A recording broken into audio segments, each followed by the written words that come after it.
सबसे पहले तो योगेंद्र जी को बहुत बहुत धन्यवाद कि आज वो एग्री किए कि हमारे यहाँ आकर करके इस अनुबंध को हम लोगों ने साइन किया है, इस एमओयू को साइन किया है। इफको को ग्रामीण एरिया में किसानों के लिए किसी नाम का मुहताज नहीं है, सब कोई जानता है। जो भी खेती करता है वो इफको को न जानता हो ऐसा हो नहीं सकता। और इफको ऐसी संस्था है जो कृषि के सारे इनपुट्स को सप्लाई करती है, बीज को शायद छोड़कर। बीज भी करते हैं तो वो भी करते हैं।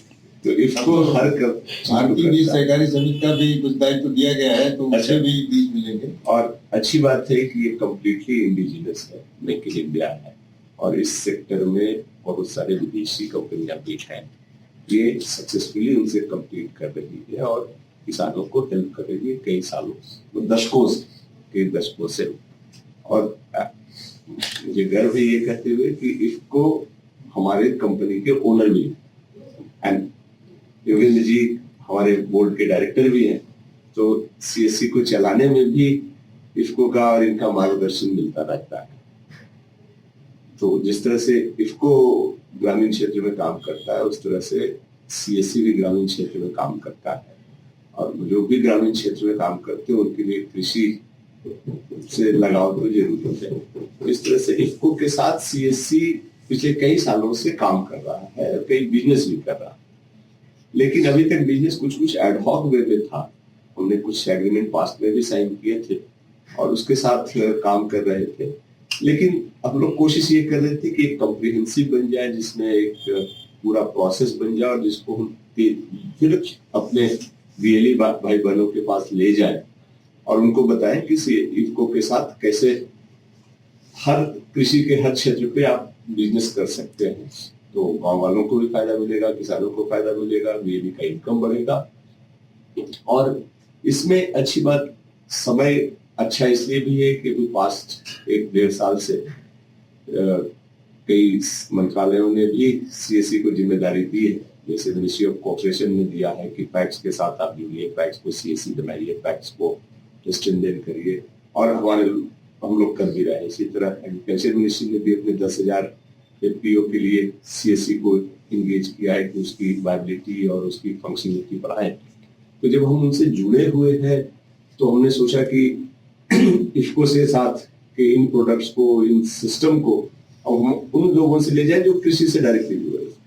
तो इस बारे में चर्चा चल रही थी और एक कॉम्प्रिहेंसिव एमओयू की बात थी जिसमें रुस्तगी जी ने बड़ा क्रिटिकल रोल निभाया। इन्होंने परसू करा करके बिजनेस के टर्म्स कंडीशंस को बड़ा क्लीन वे में कराया है।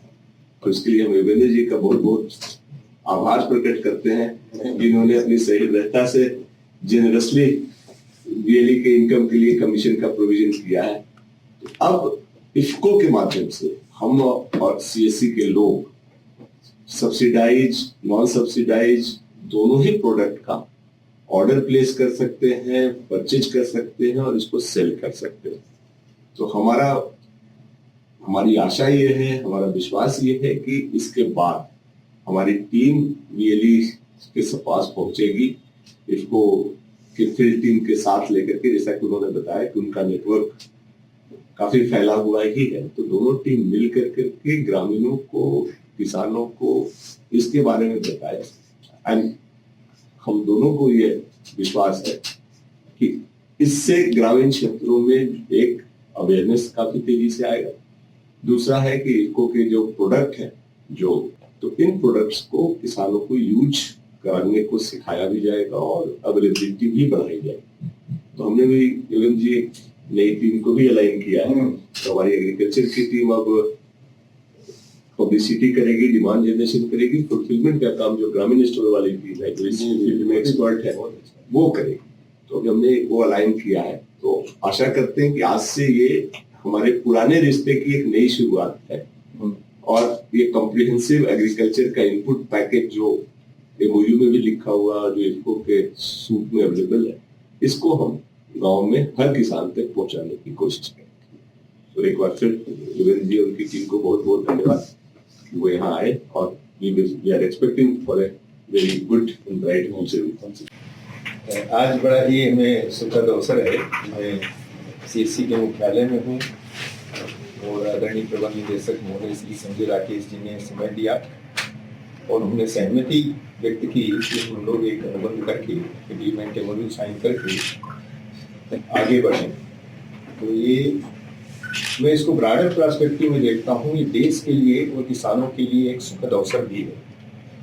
जब सीएससी जिसकी 6 लाख से ज़्यादा गाँव में प्रेजेंस है, 6 लाख से ज़्यादा लोग काम कर रहे हैं, हम लोग उनसे जुड़ रहे हैं और जुड़ करके एक विकास के नए कीर्तिमान स्थापित करने की आधारशिला रख रहे हैं। मैं इसको इस तरीके से देखता हूँ।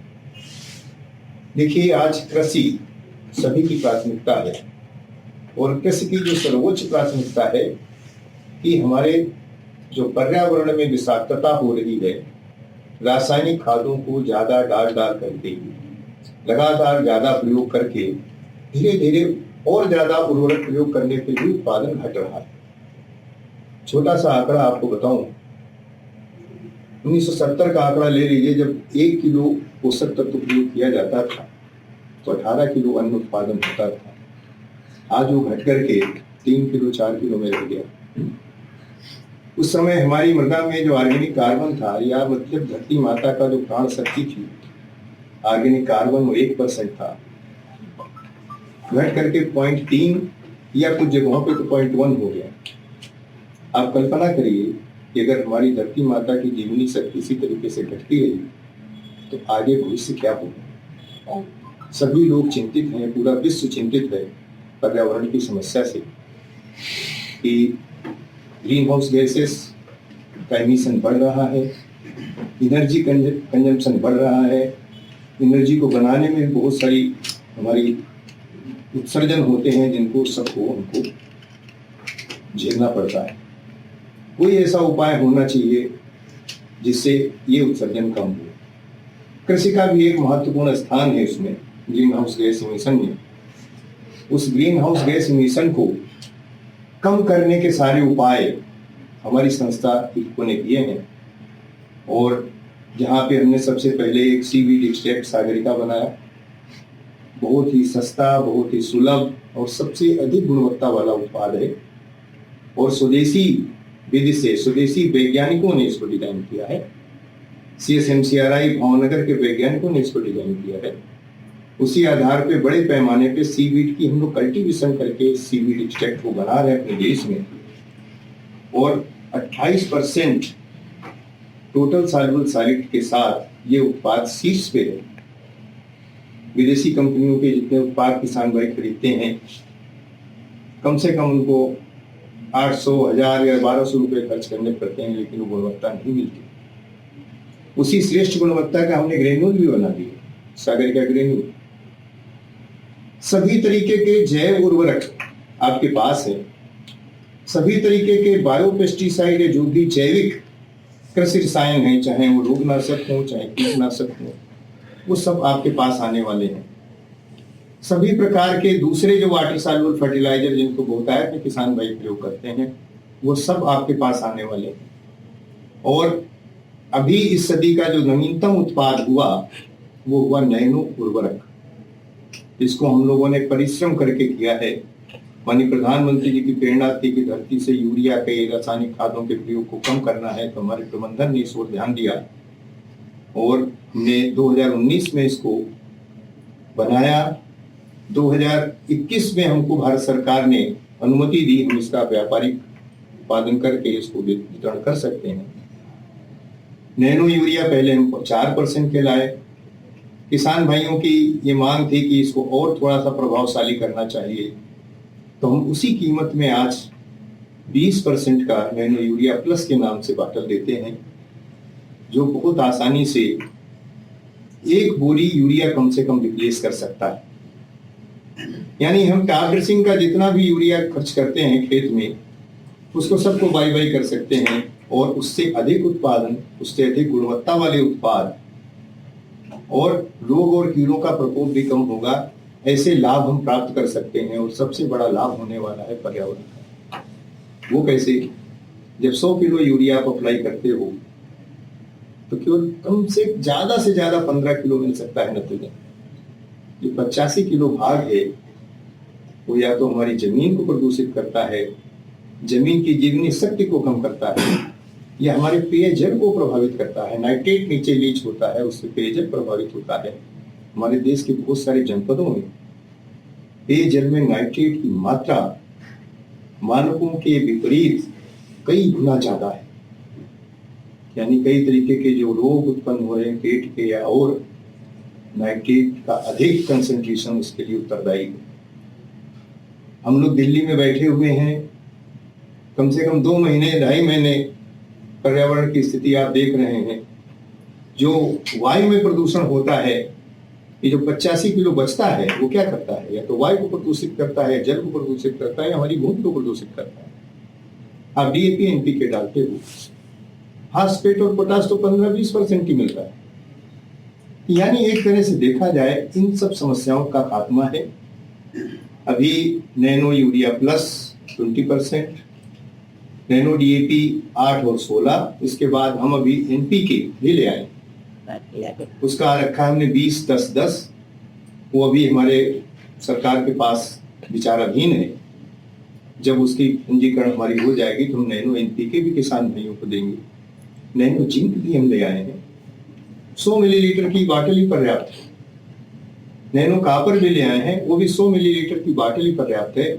और जितना चाहिए 1 एकड़ में वो खाली 100 ml की एक बाटल का स्प्रे करके हम वो लाभ प्राप्त कर सकते हैं। केवल ये एक तरीके से मॉलिक्यूलर टेक्नोलॉजी, नैनो टेक्नोलॉजी है। आप बहुत सारी चीजों में अंतर देख सकते हैं। पहले आपका कंप्यूटर कितना बड़ा होता था, अब इसमें कंप्यूटर आ गया पूरा। नैनो टेक्नोलॉजी का ही कमाल है, छोटा होता जाता है, ज्यादा प्रभावशाली हो जाता है। वो एक अलग से तकनीक है जिसको समय समय पे आपको हम बताते रहेंगे। अब हमारे पास विस्तार से सभी आपके प्रश्नों के उत्तर भी मौजूद हैं नैनो तकनीक के आधार पर। और इनमें क्या खास बात है, मैं क्यों कह रहा हूं पर्यावरण के लिए अनुकूल है। इनमें अगर 500 मिलीलीटर का आप स्प्रे करते हैं, इसकी उपयोग क्षमता 95% के आसपास है। जब खेत फसल से आच्छादित हो, पौधों से आच्छादित हो, 35-40 दिन में 1 स्प्रे कर दीजिए, 50-55 दिन में 1 स्प्रे कर दीजिए। नैनो यूरिया, नैनो डीएपी और सागरिका मिला दीजिए तो सोने में सुहागा। 2 बार स्प्रे कर दीजिए, खेत में कोई खाद मत डालिए, उत्पादन नहीं घटेगा, इसकी हम गारंटी ले सकते हैं, बढ़ेगा ही बढ़ेगा। बेसल ड्रेसिंग में आप बहुत थोड़ी खाद डालिए, डीएपी एनपीके जो डालते हैं वो आधा कर दीजिए, चौथाई कर दीजिए, और यूरिया भी चाहे आधा चौथाई डाल सकते हैं, नहीं तो न डालिए। यूरिया थोड़ी सी डाल दीजिए 25% तो 50% डाल दीजिए डीएपी। आप आराम से बुआई करिए निश्चिंत होकर के। और चाहे तो आप हमारा सागरिका ग्रेन्यूल पहले बुआई के 10 किलो डाल दीजिए 1 एकड़ में, और जैव उर्वरक का उपयोग कर लेंगे तो जीवनी शक्ति को बढ़ाने में और अधिक सफलता होगी। इस तरीके से जितने उत्पाद हमने बनाए हैं, जितनी सेवाएं किसानों के लिए बनाई हैं, वो हम चाहते हैं कि सीएससी के प्रत्येक केंद्र से उपलब्ध हो, चाहे वो एफपीओ का हो, चाहे एक पीसी का हो, चाहे समिति का हो, चाहे स्वयं सीएससी का हो। तो मैं इसी निवेदन के साथ मैंने आपसे आग्रह किया था, आपने शहर से सहमति दे दी। तो ये पर्यावरण हितैषी किसानों के लिए प्रत्येक दृष्टि से लाभप्रद जो उत्पाद हैं, जिनके अनेकों लाभ हैं, हम लोग समय समय पे जूम मीटिंग में या फिजिकल मीटिंग में आपको विस्तार से बताते रहेंगे। आज संक्षिप्त में मैं केवल इतना कहना चाहता हूँ कि ये मौका जो सीएससी के प्रबंध निदेशक महोदय ने दिया है वो हमारे लिए वाकई बहुत, मैं इनका आभारी हूँ। और बहुत ही अच्छे किसान हितैषी व्यक्ति हैं, और निश्चित रूप से ये भी कहीं गांव से ही आते हैं, किसी ग्रामीण क्षेत्र से ही हैं, तो ग्रामीण क्षेत्र की इनको समस्याएं से भी ये भली भांति अवगत हैं, और बहुत प्रशासनिक सेवा में वरिष्ठ पदों पे रहे हैं। तो इनका साथ मिलने से और आप लोगों का, सबका सीएससी के लोगों का साथ मिलने से हमारी ताकत एक एक करके 11 गुनी होगी, और हम निश्चित रूप से किसान भाइयों की और ग्रामीण जीवन की बेहतर सेवा कर सकेंगे। धन्यवाद।